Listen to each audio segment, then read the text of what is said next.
नमस्कार दोस्तों, कैसे हैं आप सब। आशा करता हूँ आप सब ठीक होंगे। मैं फिर से आपके सामने एक नई कहानी के साथ, जिसका शीर्षक है मैं भी ऋषिकेश बन जाऊंगा। इसकी रचयिता है निकिता नेगी। तो आइए कहानी शुरू करते हैं। कमरे में अंधेरा है। मुझे अब अंधेरा अच्छा लगने लगा है। अक्सर लोगों को अंधेरा तब पसंद होता है जब वो खुद से छिपना चाहते हो। क्या मैं भी खुद से छिप रहा हूं, या ये सिर्फ मेरे मन का छलावा है?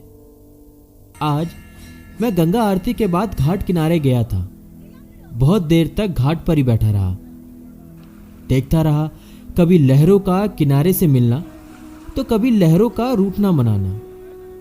और मेरे कुछ ही दूरी पर बैठी थी एक गुमसुम सी लड़की, जो मेरी ही तरह उन लहरों की बातों को समझ सकती थी। अब मैं उसे देख रहा था।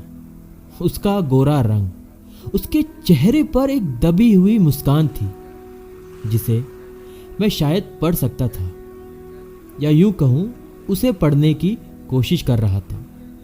लेकिन मैं जब तक उसे पूरा पढ़ पाता, एक लड़का उसके पास आकर बैठ गया। शायद वो उसका प्रेमी था। वो आते ही अपने दोनों कान पकड़कर उससे माफी मांगने लगा।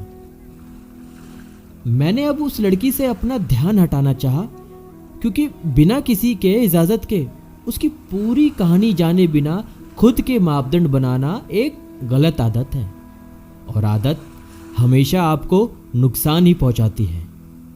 मगर मैं चाहकर भी ऐसा नहीं कर पाया। इंसान अक्सर उस काम को करता जरूर है जिसकी उसे मनाही हो। मेरे अंदर काफी उत्सुकता थी उन दोनों के स्वादों को सुनने की, या यूं कहूं सुनने से ज्यादा समझने की। मेरी उस लड़की से दूरी उतनी ही थी जितनी ऋषिकेश और दिल्ली के बीच की, या यूं कहूं दिल्ली और मुंबई के बीच की। जब हम एक लंबे सफर में होते हैं, मंजिल पर पहुंचने के बाद हमें एक अलग सुख का महसूस होता है।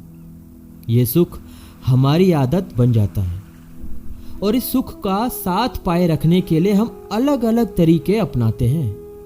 कभी मंजिल पर पहुंचने के छोटे रास्ते, तो कभी जल्दबाजी, कभी झूठ, या कभी दिखावा।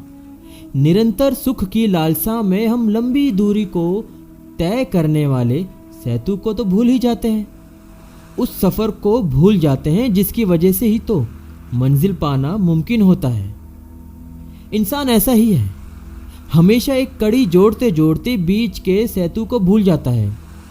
सुख की लालसा में दुख को ऊपर रखता है और हमेशा दुखी ही रहता है।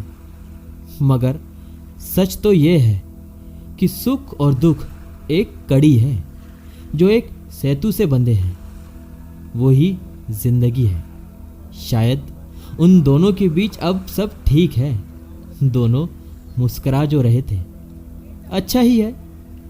वैसे ये ऋषिकेश भी कितना सुंदर है ना, कितना शांत है और कितना पवित्र है, कितना खुश मिजाज है।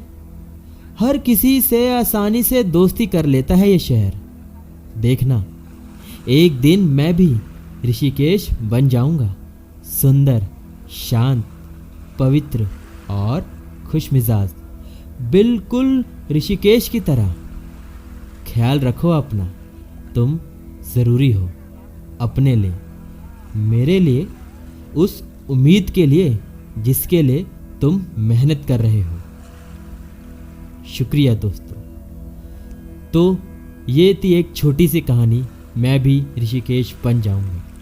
अगर दोस्तों आपको कहानी पसंद आई हो तो प्लीज़ कहानी को ज़्यादा से ज़्यादा लोगों को शेयर करें। और हाँ, अगर आप मेरे चैनल पर पहली बार आए हैं तो प्लीज़ मेरे चैनल को सब्सक्राइब ज़रूर करें। शुक्रिया और ख्याल रखें अपना।